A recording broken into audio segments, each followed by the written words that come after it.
My name is Mark, welcome to the Simhanger and welcome to my review of the Yawman Arrow. What is the Arrow? Well, it's a game controller on steroids. If you're looking for an all-in-one solution but don't want to make a massive investment in flight sim hardware, or perhaps you're traveling or tight for space, then this controller may be for you. Whilst its design is based on the Microsoft game controller, this one is flight sim focused, with 7 axes and a wealth of different button combinations. The 1 meter cable is USB-C to standard USB, and if you're using it with Microsoft Flight Simulator, well, setup is a doddle. 3 profiles already built into Microsoft Flight Simulator, and on the Yawman website link in the notes below, there's plenty to get you up and away.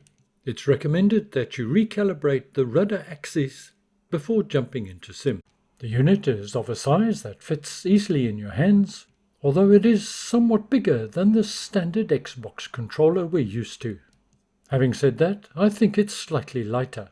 We'll jump into sim shortly, but let's first have a quick look. It comes with 6 configurable buttons they call the 6-pack. This is your joystick, it's only got one.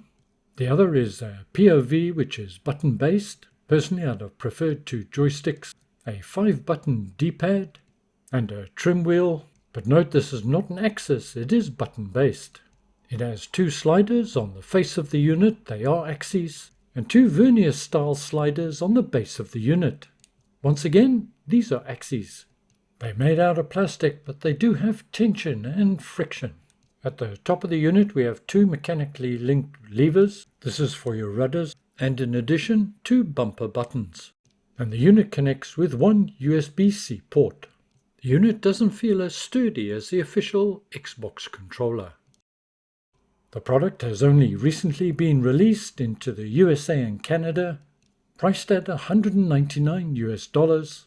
Distribution to Europe and rest of the world via nominated retailers is still to be advised, date unknown at this time.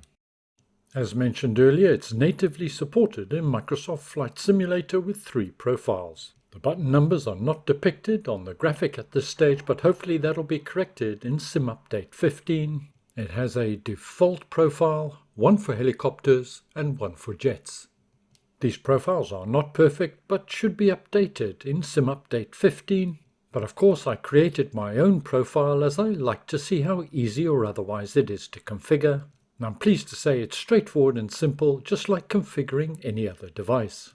I'm on the Simhanger profile and now just testing various axes for throttle, mixture and prop, and I must say, all looking good. I found the sliders responsive, and accuracy was good as I was able to apply small changes with small movements of the various axes. With the number of buttons available, well, the different combinations of configurations are almost limitless. I've just created a basic profile for some GA flying. I like my configuration simple and straightforward. The Yawman profiles are very highly detailed, but the reality is I'm never going to remember all those different key combinations. But those profiles are great building blocks for you to develop and adjust as needed. Allow me to digress quickly. I do need to mention that the Yawman Arrow is not Xbox compatible and it's cable only, no wireless option available at this time.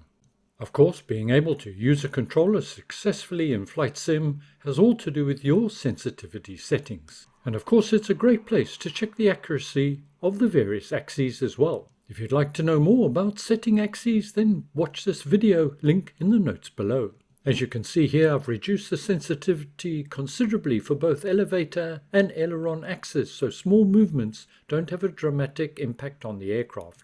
But I do recommend for things such as throttle and prop and so on, leave them linear. It's more realistic this way. The Yawman Arrow has 7 axes, so that's 4 of them. Let's have a look at the other 3.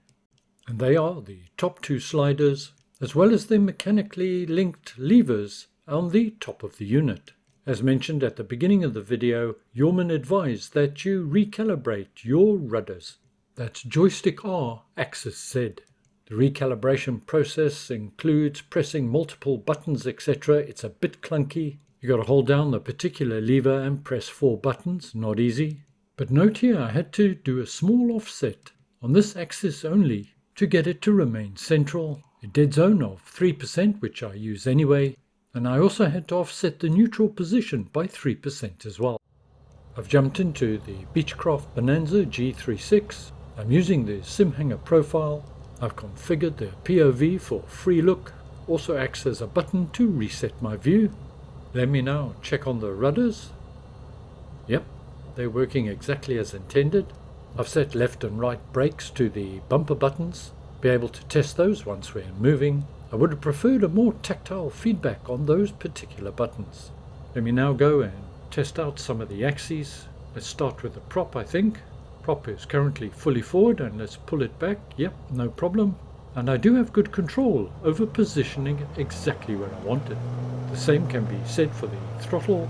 This aircraft doesn't have reverse thrust, but I could have configured that using a button or one of the vernier style levers if I'd wanted to. You could also configure them to something like spoilers if you wanted, which means you could use this flying a larger aircraft such as an airliner and so on.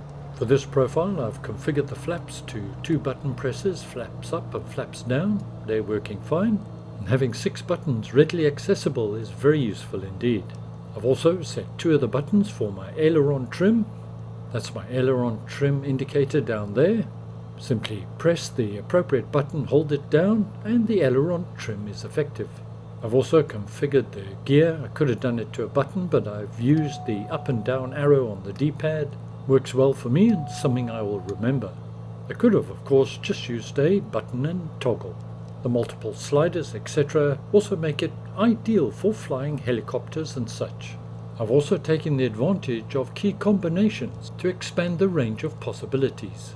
I haven't configured the lower left button on the 6-pack, but if I hold that down and use it in conjunction with other buttons, I can take control of my autopilot, for example. And I've configured various buttons to enable and disable the flight director, activate the autopilot. So holding down the one button, let me press the other. Autopilot is now engaged, heading now engaged, and altitude hold also engaged. I think this highlights the range of options are almost limitless. As you're probably aware, Microsoft Flight Simulator is rubbish at picking up the trim when it's configured to a button. This is not a fault of the Yawman, but you need to move it slowly and gradually to get it to register. I really wish Microsoft and Asobo would address this issue. As part of my profile, I've also configured a number of external views and camera modes. I've used the center button on the D-pad to switch and toggle between external and cockpit view, for example. And I've also taken advantage of the POV for quick views. I do find the buttons on the Yawman quick and responsive to the various inputs. Here I've gone to the showcase or drone camera, for example. This time I'm using the joystick to give me more granular control, and it's working very well. Back to the cockpit. The joystick also acts as a button, and I've used that for parking brake. Okay, so everything seems to be working. Let's take it now for a flight and see if we can control the aircraft with the Yawman. Just doing a quick test on the brakes. Make sure that my differential brakes are active, which they are. Try again, I'll just get a little bit more speed. I find it quite convenient and intuitive to use the rudders in conjunction with the bumper buttons for the differential brakes. Pressing both bumper buttons, of course, is brakes full on. I've now advanced the throttle and heading down the runway. Rudder control was good, and I've pulled back on the joystick and we're up. As soon as we've got positive climb, let's do gear up. There we go. I don't want to overstress the engine, so coming back a little bit on the prop. Let's get those RPMs out the red. Just making some fine adjustments. There we go. Over 300 feet now, so flaps up. Pushing the joystick forward to reduce my rate of climb, and I can take a quick external look and see how I'm doing. And using the Yawman Arrow, I'm finding it relatively easy to control the aircraft. Might need to increase the sensitivity just a tad on the roll. One of the advantages of doing your own configuration is you very quickly get familiar with it, and you can make adjustments without even looking at the controller. Let's now test out the trim wheel. This is always a fire test in Microsoft Flight Simulator. Put in a bit of nose up and she's pitched up and now trimming down. Remember to move the wheel very slowly in order to get finite control. move the wheel fast and the sim just doesn't register the trim. I've now engaged the autopilot, heading and altitude hold, and the aircraft is now turning to line up with the heading bug, so that's all working good. One obvious advantage you have over one of the standard gamepads is the number of options and buttons available, and this truly is the strength of the Yawman Arrow. Great to have a controller dedicated for flight simulation purposes. Let's turn now to my final thoughts and opinions on the product, but before we do so, I want to mention that Yawman provided the product to the channel at no charge for the purposes of review. My opinions, of course, remain independent. So, first of all, I believe that Yawman have delivered on their promise of providing a bespoke, handheld, flight sim focused controller compatible with all major flight sims across both PC and Android platforms, and in addition a product that offers a staggering array of different possible configurations. In terms of quality, it's fit for purpose. However, it's not up there with the likes of, say, the Microsoft Gamepad. This is a much better quality than the Yawman is, and we need to bear that in mind. We also need to bear in mind that, of course, the Microsoft product is made in the hundreds of thousands, maybe even the millions. This is made in the hundreds or perhaps thousands. We also need to bear in mind who this is aimed at.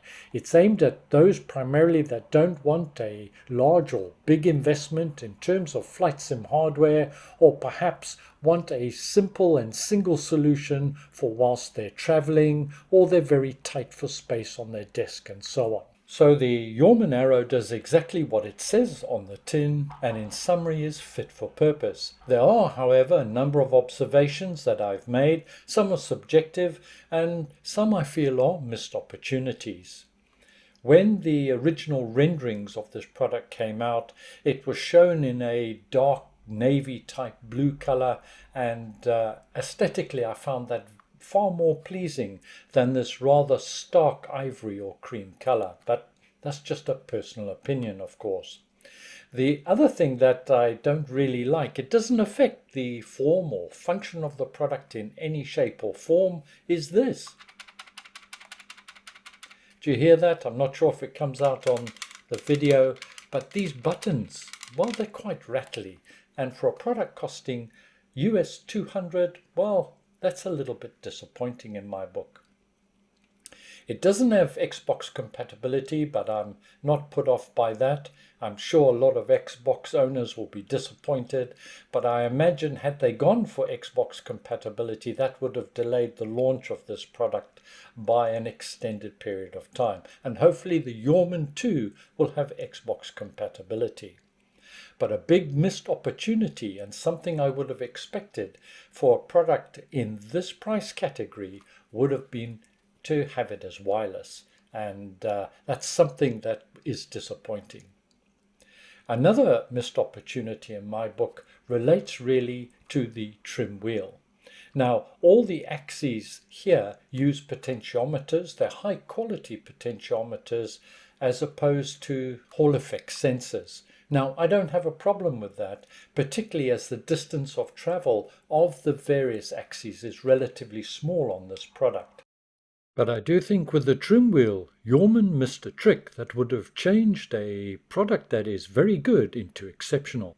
As I've already mentioned, the trim is button-based, and we all know just how poor Microsoft Flight Simulator is at recording those button presses for elevator trim. Personally, I would have very happily given up one of the vernier-style axes in favor of a rotary wheel for elevator trim, using that axis. So there we have it, guys. That's my review of the Yawman Arrow. Welcome addition to the Flight Sim community. Well, I hope you found this useful and informative. Stay well, look after yourselves. I'll see you all again very soon. And ciao for now.